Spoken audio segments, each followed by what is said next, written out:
Hello children, I hope you all are good.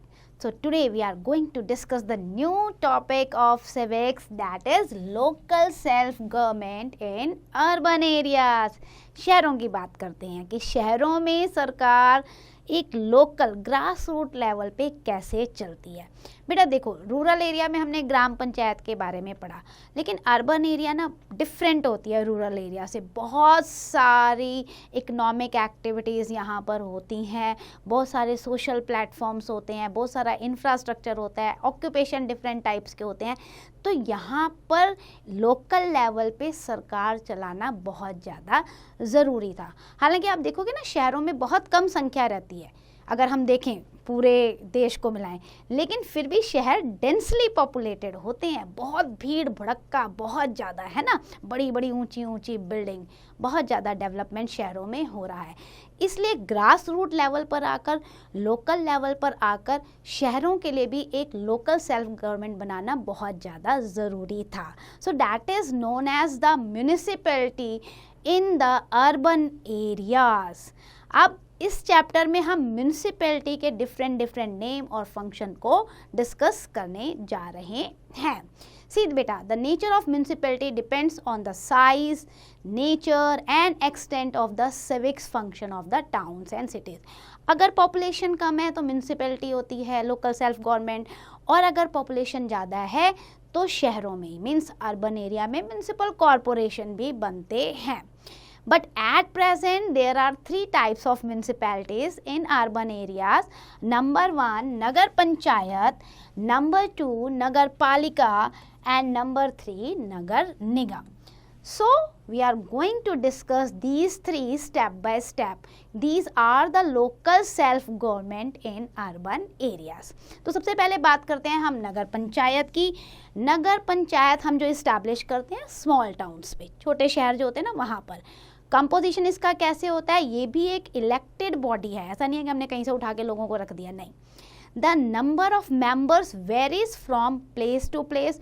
किसी किसी जगह पे 9 भी हो सकते हैं, और किसी किसी जगह पे अगर शहर में बहुत ज़्यादा वर्सेटैलिटीज़ है तो 20 मेंबर्स भी हो सकते हैं नगर पंचायत में। अब ये जो एरिया होती है ना नगर panchayat, it is divided into as many wards as member have to be elected. अगर छोटी सी एरिया हमने उसके जो है 9 टेरिटरीज बना दिए, 9 डिवीजन कर दिया, तो जी 9 जो लीडर्स हैं यहाँ से कॉन्टेस्ट करेंगे इलेक्शन को, और जब वो जीत कर आते हैं तो हम उन्हें कहते हैं 9 वार्ड काउंसलर। ऐसे ही 20 भी हो सकते हैं। तो कहने का मतलब है उस टेरिटरीज को डिवाइड किया जाता है वार्ड्स में, और जो वहाँ से जीत कर आता है उसे हम वार्ड काउंसलर कहते हैं। तो जितने भी सिटीजन 18 ईयर्स या उसके अबव हैं, they can cast the vote for their election if they are registered in the electoral roll. और any citizen who is having the age of 21 year and above, वो इलेक्शन कॉन्टेस्ट भी कर सकता है। अगर हमारी एज 21 साल और उससे ऊपर है तो हम लीडर बन सकते हैं, वार्ड काउंसलर बन सकते हैं। In addition to the elected member, it has nominated member also. ये तो इलेक्शन से आगे कुछ मेंबर, लेकिन नॉमिनेटेड मेंबर्स भी होते हैं गवर्नमेंट की तरफ से, और एक्स ऑफिशियो मेंबर्स भी होते हैं। So Nagar Panchayat is constituted for the term of 5 years, but it can be dissolved earlier also अगर अथॉरिटी जो है सही तरीके से काम नहीं कर रही है, तो बीच में भी इसे हटाया जा सकता है। Now what are the main functions of the नगर पंचायत? क्या काम करना है? सेम वही जो शहरों में जितनी भी प्रॉब्लम, बेसिक एमिनिटीज़ हैं, बेसिक फैसिलिटीज़ हैं, उन्हें प्रोवाइड करना है। जैसे वाटर सप्लाई हो गया, ड्रेनेज हो गया, क्लीनलीनेस ऑफ आपका स्ट्रीट हो गया, स्ट्रीट लाइट लगाना है, सैनिटेशन है, हेल्थ है, प्राइमरी एजुकेशन है, ये सारे फंक्शन जो हैं नगर पंचायत को करने होते हैं। सोर्स ऑफ इनकम क्या होता है? इसके भी 2 सोर्सेज ऑफ इनकम है, टैक्सेस एंड द ग्रांटेड। अब ग्रांट कौन देगा? State government. And different types of taxes तो अर्बन एरिया में लगाए ही जाते हैं, नगर पंचायत लगाती है। आपका देखो ऑक्ट्रॉय टैक्सेस होता है, हाउस टैक्स होता है, बिल्डिंग टैक्स होता है, शॉप टैक्स होता है, वाटर ड्रेनेज एक्सेट्रा देते हो ना, वाटर बिल, इलेक्ट्रिसिटी बिल, ये सारे फॉर्म ऑफ टैक्सेस हैं। तो ये इसका सोर्स ऑफ इनकम है। सेकेंड इंस्टीट्यूशन की बात करें तो डैट इज़ द नगर पालिका। It is constituted for the middle size town, मतलब छोटे के लिए हमने बनाया नगर आपका नगर पंचायत, और थोड़ा सा मिडल साइज जो नगर था, शहर था, उसके लिए हमने बनाया नगर पालिका। It is known by the different names such as, हम म्यूनिसिपैलिटी भी कहते हैं इसे, म्यूनिसिपल काउंसिल भी कहते हैं, म्यूनिसिपल कमेटीज़ भी कहते हैं और म्यूनिसिपल बोर्ड भी कहते हैं। ये लोकल सेल्फ गवर्निंग बॉडी है और इसको कैसे कंपोज किया जाता है, नगर पालिका में भी जो मेंबर्स होते हैं ना बेटा वो भी इलेक्ट होकर आते हैं, लेकिन क्योंकि अब ये मिडल साइज के शहर हैं तो यहाँ इनके जो नंबर है ना वार्ड्स के वो बढ़ जाते हैं, दैट कैन बी 15 to 60। वहाँ पे 9 से 20 थे ना, यहाँ पे 15 से 60 हो गए, depending on the size and the population. और सिटीज़न जो 25 साल की एज के हैं या उससे ऊपर हैं वो इलेक्शन में खड़े हो सकते हैं। यहाँ पे एज देखो वेरी कर गई है, 25 साल हो गई है, लेकिन वोटिंग की एज वही है इंडिया में 18 years and above. The towns और city is divided into many ward, same वही है, वार्ड में डिवाइड होगा, ठीक है, और वहाँ से जो जीत कर आएगा उसे वार्ड काउंसलर कहा जाएगा। सीट्स यहाँ रिजर्व होती हैं, स्पेशली SC STs इनके लिए रिजर्व होती हैं, OBCs के लिए, and women are created in order to give the representation. 1/3 seats यहाँ भी विमेन को मिली हुई है। The member of state legislature यानी कि आपकी विधानसभा हो गई, विधान परिषद के मेंबर हो गए, मेंबर ऑफ पार्लियामेंट हो गए, they are going to elected from that particular area, they are also the member of this नगर पालिका। इसके अलावा सब मेंबर्स जो हैं वो नॉमिनेटेड भी होते हैं, एक्सपर्टाइज होते हैं पर्टिकुलर सब्जेक्ट में, उनको भी नॉमिनेट किया जाता है। नगर पालिका का टेन्योर क्या है, 5 ईयर। इसको भी हम पहले डिसॉल्व कर सकते हैं अगर ये सही काम नहीं कर रही है। The members elect the chairperson और vice chairperson who are going to preside the meetings of the nagar palika, जो कि रेगुलरली हेल्ड होती रहती है। अब जो इसके चीफ एग्जीक्यूटिव ऑफिसर्स है ना बेटा, that is the state government officer who functions as the administrative head. अब जो ये चीफ एग्जीक्यूटिव ऑफिसर हैं वो एग्जीक्यूट करते हैं सारे डिसीजन जो भी नगर पालिका ने लिए ना, उन सबको एग्जीक्यूट कराना, इम्प्लीमेंट कराना इनका काम है। And he she is assisted by the large number of government officials. अकेले काम नहीं करते, बहुत सारे लोग होते हैं जो इन्हें असिस्ट करते हैं, जैसे सेक्रेटरी हो गए, हेल्थ ऑफिसर हो गए, सैनिटरी इंस्पेक्टर हो गए, देन म्यूनसिपल इंजीनियर्स हो गए। तो ऐसे बहुत सारे मेंबर्स हैं जो इन्हें असिस्ट करते हैं। फंक्शन अगर आप देखो तो नगर पालिका का सेम सिमिलर है नगर निगम की तरह, the only difference being that of the extent. सिर्फ ये है कि ये थोड़ी सी बड़ी है, वो थोड़ी सी छोटी थी, तो फंक्शन वही है कि अपनी एरिया को पूरा ऑलराउंड डेवलप करना है। देन द नगर निगम की बात करें तो municipal corporation in metropolitan city, यानी कि जब हम बात करें ना, देखो आपके जो बड़े बड़े शहर हो गए, दिल्ली हो गया, हैदराबाद, वाराणसी, मेरठ, कानपुर, अहमदाबाद, कोलकाता, चेन्नई, माय गॉड, जो ये मेट्रोपॉलिटन सिटीज़ हैं जहाँ बहुत ज़्यादा डाइवर्सिटी है, वर्सिटैलिटीज़ है, यहाँ पर नगर निगम का चुनाव होता है। तो समझ में आ गया, यहाँ पॉपुलेशन भी ज़्यादा है और साइज़ भी बड़ा है शहरों का। कंपोजिशन क्या है, ये भी इलेक्टेड बॉडी है, यहाँ पे भी इलेक्शन होते हैं, सेम वही 18 साल और से ऊपर का जो बंदा है वो वोट डाल सकता है। लेकिन यहाँ पे थोड़ा वार्ड्स के नंबर बढ़ गए, वार्ड काउंसलर्स के भी 50 to 100 member depending on the size of population and area. तो ऐसा होता है कि यहाँ पे बढ़ जाते हैं। एंड सम एक्सेप्शन भी आप देखोगे, न्यू दिल्ली में तो आप देखोगे ना, NDMC में 134 वार्ड काउंसलर्स हैं, तो मेंबर्स की संख्या बढ़ गई है क्योंकि दिल्ली को तो मिनी इंडिया कहा जाता है, ठीक है। कोलकाता में 121 है, तो अगर पॉपुलेशन साइज बढ़ता जाता है तो भैया उन्हें गवर्न करने के लिए मेंबर्स भी ज़्यादा चाहिए, तो मेंबर्स बढ़ सकते हैं, ये एक्सेप्शनल केसेस हैं। द मेंबर ऑफ नगर निगम आर कॉल्ड काउंसलर्स, और क्योंकि ये वार्ड से जीत कर आते हैं तो इन्हें हमें वार्ड काउंसलर्स कहते हैं। मेंबर्स इलेक्टेड द चेयरपर्सन, जिन्हें हम महापौर या मेयर कहते हैं, यानी कि नगर निगम के जो इलेक्शन होंगे उनके जो हेड होंगे दैट इज़ द मेयर और महापौर। इसके अलावा वाइस चेयरपर्सन भी होते हैं जिन्हें हम उप महापौर या डेप्यूटी मेयर भी कहते हैं।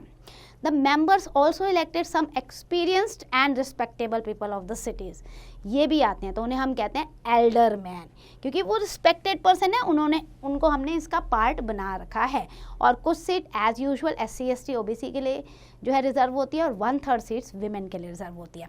सेम विधानसभा, विधान परिषद के मेंबर्स और जो मेंबर पार्लियामेंट के उस एरिया से इलेक्ट होकर आए हैं और एक्स ऑफिशियो मेंबर, वो भी नगर निगम के मेंबर होते हैं and some seats can be filled by the nominations of the expertise.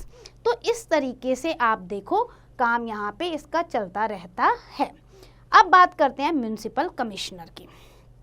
तो म्युनिसिपल कमिश्नर अगर आप देखोगे, डिसीजन टेकन बाय द नगर निगम, जो भी लिया नगर निगम ने ना डिसीजन, उसको एग्जीक्यूट कौन कराएगा? तो ये जो म्युनिसिपल कमिश्नर है ना, ये एक तरीके से एग्जीक्यूटिव बॉडी का काम करते हैं। इन्हें हम म्युनिसिपल कमिश्नर या नगर आयुक्त भी कहते हैं। एंड ही और she is a state government employee, elect होकर नहीं आए हैं, स्टेट गवर्नमेंट एम्प्लॉय हैं।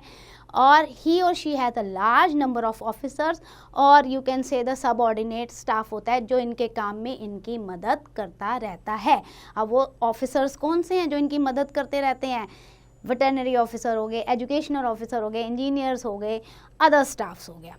तो इस तरीके से ये मिलजुल के काम करते हैं। फंक्शंस अगर देखा जाए तो नगर निगम का फंक्शन क्या है? जैसे नगर पालिका का है सेम वैसे ही इनका भी फंक्शन है, बट डिफरेंस इतना है कि भैया यहाँ पॉपुलेशन ज़्यादा है, तो इसलिए नंबर 1 ये फंक्शन जो है इसको हम डिवाइड कर रहे हैं। पब्लिक हाइजीन, ये ध्यान रखना पड़ता है नगर निगम को, क्योंकि पॉपुलेशन ज़्यादा है तो पब्लिक हाइजीन का ध्यान रखना है।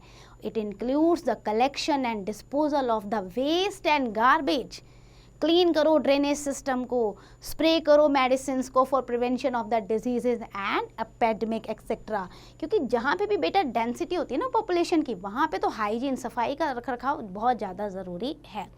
सेकेंड फंक्शन इसका होता है पब्लिक हेल्थ का ध्यान देना। इसके लिए वो जगह जगह डिस्पेंसरी बनाते हैं, हॉस्पिटल्स बनाते हैं, क्वालिफाइड डॉक्टर्स को अपॉइंट करते हैं, मेडिकल फैसिलिटीज़ प्रोवाइड करते हैं। फूड अडल्ट्रेशन, यानी कि ऐसा ना हो कि भाई माल ऐसा आ रहा है, खाना ऐसा आ रहा है जिसमें बहुत ज़्यादा मिलावट है, इस पे वो ज़रूर एक्शन लेते हैं और ध्यान रखते हैं इसका। देन वाटर सप्लाई रेगुलर आती रहनी चाहिए। शहरों में, फ्लैट्स में, घरों तक सारी वाटर सप्लाई प्रॉपर पहुंचे, कहीं लीकेज ना हो, कैनाल सिस्टम बनाओ, या वाटर प्रॉपर आ रहा है आपका, साफ़ आ रहा है, इन सब का ध्यान रखा जाता है। रिसाइकलिंग ऑफ वाटर का भी ध्यान रखा जाता है। एजुकेशन की बात करें तो municipality build and maintains the school for the primary education, जिसमें सारी जितनी भी नेसेसरी प्रोविज़न है वो प्रोवाइड की जाती हैं, चाहे टीचर्स हो, चाहे फर्नीचर हो, अच्छा स्टाफ हो, ये सारा। पब्लिक कन्वीनियंसेस की बात करें तो municipality provides different types of the public convenience such as public toilets जगह जगह बनवा दिए, यूरिनल्स हैं, पार्क बनवा दिए जगह जगह, मार्केट और फेयर्स का अरेंजमेंट कर दिया, तो ये भी करते हैं। Roads and street lights important function है, इसके बिना तो काम ही नहीं चलेगा हमारा। स्ट्रीट लाइट्स और अच्छे रोड्स होने चाहिए। देन मिसलेनियस फंक्शन भी होते हैं। मिसलेनियस मतलब मिले जुले फंक्शंस, है ना, जिसमें आपका आ जाता है, मान लो फायर लग गई कहीं पे आग, तो वो department, electricity department, tree plantation कहीं करा दिया, तो इस तरीके के फंक्शन भी ये करते रहते हैं। सोर्स ऑफ इनकम की बात करें बेटा तो इनके भी 2 types of source of income है। One is granted by the state and another is the taxes. तो टैक्सेस तो हर तरीके के लगते हैं, चाहे प्रॉपर्टी टैक्स हो, चाहे बिजनेस टैक्स हो, profession, water supply, electricity bill etcetera. Then इसके अलावा इन्हें ग्रांट भी मिलता रहता है स्टेट की तरफ से, स्पेशल एनुअल ग्रांट मिलता है। In addition they can apply the loan from state finance commission also. अगर प्रोजेक्ट लॉन्च करना है, पैसा नहीं है, तो लोन भी ले सकते हैं। अब बात करते हैं ग्रीवेंसेस एंड प्रोटेस्ट की, क्योंकि म्यूनसिपैलिटी जो है it has a large number of functions, it does them. लेकिन कई बार होता है बेटा, बहुत सारे केसेस में ये काम नहीं कर पाते, 100% नहीं कर पाते ना। सो पीपल क्या होता है, पीपल की तो एक्सपेक्टेशन होती है। अब मेरे एरिया में सड़क नहीं बनी, मुझे गुस्सा आ रहा है, ट्री प्लांटेशन नहीं हुआ, मुझे गुस्सा आ रहा है। तो जब पीपल की एक्सपेक्टेशन फुलफिल नहीं होती है तो there can be many protest. लेकिन क्यों नहीं हो रही, उसके कारण भी तो होंगे ना, क्यों फेल हो रहा है गवर्नमेंट जो लोगों की एक्सपेक्टेशन को पूरा नहीं कर पा रहा। तो बेटा कई बार म्यूनसिपैलिटी जो है काम नहीं कर पाती है प्रॉपर, उसके बहुत सारे रीज़न होते हैं। कई बार होता है लैक ऑफ इंफ्रास्ट्रक्चर है, स्टाफ नहीं है, फंड नहीं है उनके पास, तो वो काम नहीं कर पाते। बट सबसे बड़ा कारण कि म्यूनसिपैलिटी अपना काम क्यों नहीं कर पा रही है, that is corruption, lack of will to work. काम करना ही नहीं चाहते हैं भाई, इतना ज़्यादा करप्शन हो गई है कि भाई लोगों की बेसिक फैसिलिटीज़ भी फुलफिल नहीं हो पा रही। So work of municipality is linked with the citizens daily life. उन्हें ये समझना पड़ेगा कि आप ग्रास रूट लेवल पे हैं और रोज़मर्रा के जो हमारी ज़रूरतें होती हैं ना, वो आपको पूरी करनी ज़रूरी है। When their needs are not met, भाई मैं अगर स्कूल जा रही हूँ या कहीं इंस्टीट्यूशन में जा रही हूँ और गड्ढे ही गड्ढे हैं और मेरी स्कूटी गिर जा रही है बार बार, रोड ही नहीं है परफेक्ट, तो मैं क्यों ऐसी म्यूनसिपैलिटी को चाहूँगी। वी वॉन्ट द ग्रीवेंसेस, हम चाहते हैं कि हमारी जो बेसिक फैसिलिटीज़ हैं वो पूरी होनी चाहिए। अगर नहीं होती हैं तो लॉन्ग टर्म प्रोटेस्ट चलता रहता है, पिटीशन डालते हैं लोग, धरना देते हैं, डिमॉन्स्ट्रेशन करते हैं, मार्चेस करते हैं, and these protest pressure the officers in doing their work properly. नहीं करेंगे तो हमें करना पड़ेगा, प्रेशराइज करेंगे, भाई करो काम। और जब इस तरीके के धरने होते हैं तब जाके वो प्रेशराइज होते हैं तो थोड़ा काम वो करते हैं। While work is not done in a municipality, it also remains true that citizens often do not cooperate with it. एक तरफा कहानी नहीं है बेटा कि म्यूनसिपैलिटी ने काम नहीं किया, हम भी कई बार कोऑपरेट नहीं करते हैं, हम भी गलत तरीके से गवर्नमेंट को ले लेते हैं। तो ज़रूरत ये है कि हमें कोऑपरेट करना पड़ेगा म्यूनसिपैलिटी को, और म्यूनसिपैलिटी को लोगों के लिए काम करना पड़ेगा, तब हमारा एक स्टैंडर्ड ऑफ लिविंग जो है इम्प्रूव हो सकता है। When we are going to cooperate each other. So after that we are going to discuss state government and नगर निगम या नगर पालिका। स्टेट गवर्नमेंट के साथ कैसा रिलेशन है इसका। Municipality functions for the well being of the people, ये हमें पता है, शहरों में लोगों के लिए काम करती है। The state government exercise it's control over it. तो लोगों को क्या लगेगा, पीपल को लगता है कि हाँ भाई जो स्टेट गवर्नमेंट है अगर प्रॉपर फंडिंग कर रही है तो म्यूनसिपैलिटी अच्छे से काम करेगी और हमारी सारी सिविक एमिनिटीज़ जो है वो फुलफिल होंगी। So this control is exercise through several department. Municipality अपना नहीं चला सकती है, स्टेट गवर्नमेंट उसको सुपरवाइज करेगी, उसको कंट्रोल करेगी, क्योंकि स्टेट फाइनेंस कमीशन है हमारा। देन उसके अलावा अर्बन डेवलपमेंट अथॉरिटी, ऐसे बहुत सारे डिपार्टमेंट हैं जो म्यूनसिपैलिटी के काम को चेक करते रहते हैं। So state government has the power to take the action against any officers of the municipality और एनी वर्कर जो प्रॉपर काम नहीं कर रहा है, those who are fail to do their work. तो central government also keep watch overall municipality through their respective state government. So कहने का मतलब ये है कि अगर म्यूनसिपैलिटी ने काम नहीं किया तो स्टेट गवर्नमेंट उस पर वॉच रख रही है, इवन सेंट्रल गवर्नमेंट भी उस पर वॉच रख रही है। So that's and for the chapter. I hope you understand. Let's do the quick revision. Number 1, the chief feature of urban local self-government is municipality. Then Nagar Panchayat is constituted for the small town, Nagar Palika for the middle town, and Nagar Nigam for the larger metropolitan cities. An urban area is divided as many wards according to the density of the population, and every ward is elected by the people. Then seats in municipalities are reserved for the OBCs, SC, STs, and 1/3 seats are reserved for women also. In municipalities, some members are nominated while some are the ex officio officer also. यानी कि सारे elected नहीं है, nominated भी हैं और ex officio भी हैं। Functions of municipality अगर आप देखोगे तो पूरा वो जो basic facilities है, public health, public hygiene, education, etc. वो देना है। Two chief source of income क्या होते हैं? Taxes and grant from the state.